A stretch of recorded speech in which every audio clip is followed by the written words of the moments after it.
ಎಲ್ಲರಿಗೂ ನಮಸ್ಕಾರ. ಸ್ಫೂರ್ತಿ ಮೀಡಿಯಾಕ್ಕೆ ಸ್ವಾಗತ. ನಾನು ದೇಮಣ್ಣ ಹೈಬತ್ತಿ. ನಾಡಿನ ಎಲ್ಲ ಬಾಂಧವರಿಗೂ ದೇವಸ್ಥಾನಗಳ ಒಕ್ಕೂಟ ಮತ್ತು ಶ್ರೀಲಕ್ಷ್ಮಿ ಶ್ರೀ ದುರ್ಗಾದೇವಿ ದೇವಸ್ಥಾನ ಟ್ರಸ್ಟ್ ಕಮಿಟಿ ವತಿಯಿಂದ ದಸರಾ ಹಬ್ಬದ ಹಾರ್ದಿಕ ಶುಭಾಶಯಗಳು. ನವರಾತ್ರಿ ಹಬ್ಬದ ಪೌರಾಣಿಕ ಹಿನ್ನೆಲೆ ಪ್ರಕಾರ ತಮ್ಮ ಅಸುರ ಶಕ್ತಿಯಿಂದ ಉಪಟಳ ನೀಡುತ್ತಾ 3 ಲೋಕಗಳನ್ನೇ ತಲ್ಲಣಗೊಳಿಸಿದ್ದ ಮಧುಕೈಟ, ಶುಂಭ ನಿಶುಂಭ, ಮೈಸಾಸುರನಂಥ ದುಷ್ಟ ಶಕ್ತಿಗಳನ್ನು ಸಂಹಾರ ಮಾಡಿ ದೇವತೆಗಳಿಗೆ, ಋಷಿ ಸಂಕುಲಕ್ಕೆ, ಮಾನವರಿಗೆ ನೆಮ್ಮದಿಯಿಂದಿರಲು ಅವಕಾಶ ಮಾಡಿಕೊಟ್ಟಂತಹ ಜಗನ್ಮಾತೆ, ಅಭಯಂಕರಿ, ವಿಶ್ವರೂಪಿಣಿಯಾದ ಶ್ರೀ ದೇವಿಯನ್ನು ಆರಾಧಿಸುವ ದೊಡ್ಡ ಹಬ್ಬವೇ ನವರಾತ್ರಿ ಉತ್ಸವ ಅಥವಾ ದಸರಾ ಹಬ್ಬವಾಗಿದೆ. ಜಗತ್ವಿಖ್ಯಾತ ಮೈಸೂರು ದಸರಾ ಕರ್ನಾಟಕದ ಒಂದು ಹೆಮ್ಮೆ. ನವರಾತ್ರಿ ಹಬ್ಬದ ಸಂದರ್ಭದಲ್ಲಿ ಘಟಸ್ಥಾಪನೆಯಿಂದ ವಿಜಯದಶಮಿವರೆಗೂ ದುರ್ಗಾದೌಡ್ ಆಚರಣೆಯನ್ನು ಮಾಡಲಾಗುತ್ತದೆ. ದುರ್ಗಾದೌಡ್ ಎಂದರೆ ಶಿಸ್ತು, ಸಂಸ್ಕೃತಿ, ಪರಂಪರೆ.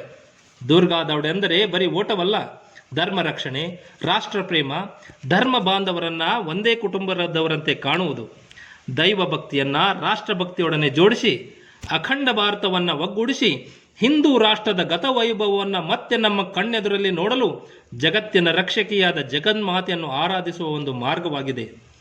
ಭಕ್ತಿ, ದೇಶಭಕ್ತಿ, ಸಂಸ್ಕೃತಿಯ ಒಂದು ಸಂಗಮದ ಉತ್ಸವ. ಯುವ ಪೀಳಿಗೆಗೆ ಸ್ಫೂರ್ತಿಯ ಚಿಲುಮೆ ದುರ್ಗಾ ದೌಡಾಗಿದೆ.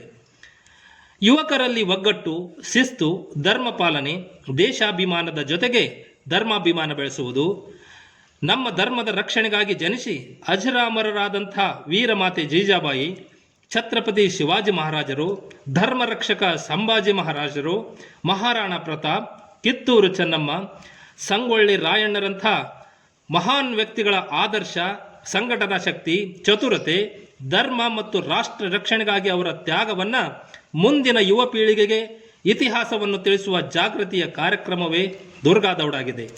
ಈ ಎಲ್ಲ ವಿಚಾರಗಳೊಂದಿಗೆ ಪ್ರಥಮ ಬಾರಿಗೆ ಶಿವಪ್ರತಿಷ್ಠಾನ ಹಿಂದೂಸ್ಥಾನದ ಅಧ್ಯಕ್ಷರಾದಂತಹ ಸಂಭಾಜಿ ಬೇಡೆ ಗುರೂಜಿ ಅವರು 1984ರಲ್ಲಿ ಪ್ರಥಮವಾಗಿ ಪುಣೆಯಲ್ಲಿ ದುರ್ಗಾದೌಡನ್ನು ಪ್ರಾರಂಭಿಸಿದರು.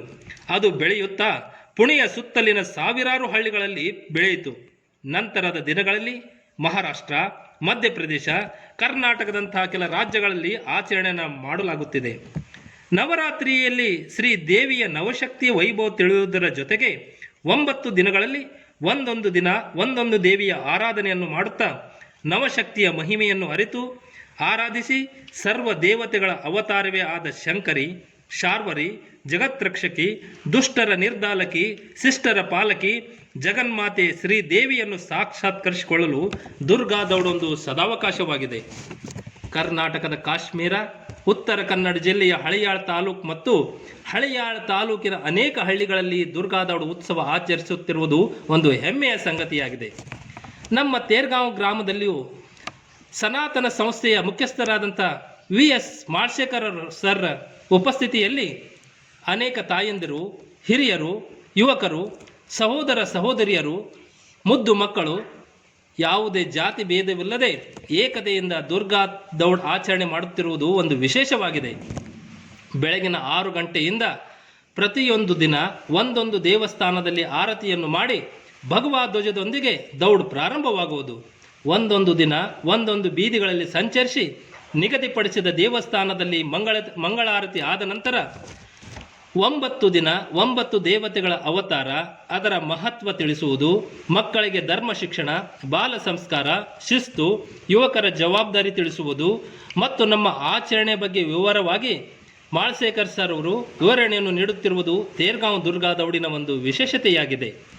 ಊರಿನಲ್ಲಿ ಎಲ್ಲ ಯುವಕರು, ಹಿರಿಯರು, ತಾಯಂದಿರು, ಸಹೋದರ ಸಹೋದರಿಯರು ಸ್ವಯಂ ಪ್ರೇರಣೆಯಿಂದ ಅತಿ ಉತ್ಸಾಹದಿಂದ ತಮ್ಮ ತಮ್ಮ ಓಣಿಗಳನ್ನು ಸ್ವಚ್ಛಗೊಳಿಸಿ ರಂಗೋಲಿಯನ್ನು ಬಿಡಿಸಿ ತಳಿರು ತೋರಣಗಳಿಂದ ಸಿಂಗರಿಸುತ್ತಿದ್ದಾರೆ. ಮಕ್ಕಳಿಗೆ ವಿವಿಧ ಸ್ತಬ್ಧ ಚಿತ್ರಗಳನ್ನು ಮಾಡಿ ದೌಡನ ಮೆರವಣಿಗೆಗೆ ಹೆಚ್ಚಿನ ಮೆರಗನ್ನು ತರುತ್ತಿದ್ದಾರೆ. ಸರ್ವ ಧರ್ಮೀಯರು ದುರ್ಗಾ ದೌಡ್ ಉತ್ಸವದಲ್ಲಿ ಭಾಗವಹಿಸಿ ಇದೊಂದು ಜಗನ್ಮಾತೆಯನ್ನು ಸಾಕ್ಷಾತ್ಕರಿಸಿಕೊಳ್ಳಲು ಯಶಸ್ವಿಯಾದಂತಹ ಒಂದು ಉತ್ಸವವಾಗಿದೆ ಎಂದು ಮಾದರಿಯಾಗಿ ತೋರಿಸುತ್ತಿದ್ದಾರೆ. ದುರ್ಗಾ ಮಾತೆ ಎಲ್ಲರ ಬಾಳಲ್ಲಿ ಸುಖ, ಶಾಂತಿ, ಸಮೃದ್ಧಿಯನ್ನು ದಯಪಾಲಿಸಲಿ ಎಂದು ಪ್ರಾರ್ಥಿಸುತ್ತಾ ಮತ್ತೊಮ್ಮೆ ಎಲ್ಲರಿಗೂ ದಸರಾ ಹಬ್ಬದ ಹಾರ್ದಿಕ ಶುಭಾಶಯಗಳು. ಈ ವಿಡಿಯೋ ನಿಮಗೆ ಇಷ್ಟವಾಗಿದ್ದರೆ ಎಲ್ಲರಿಗೂ ಶೇರ್ ಮಾಡಿ. ಹರ ಹರ ಮಹಾದೇವ್.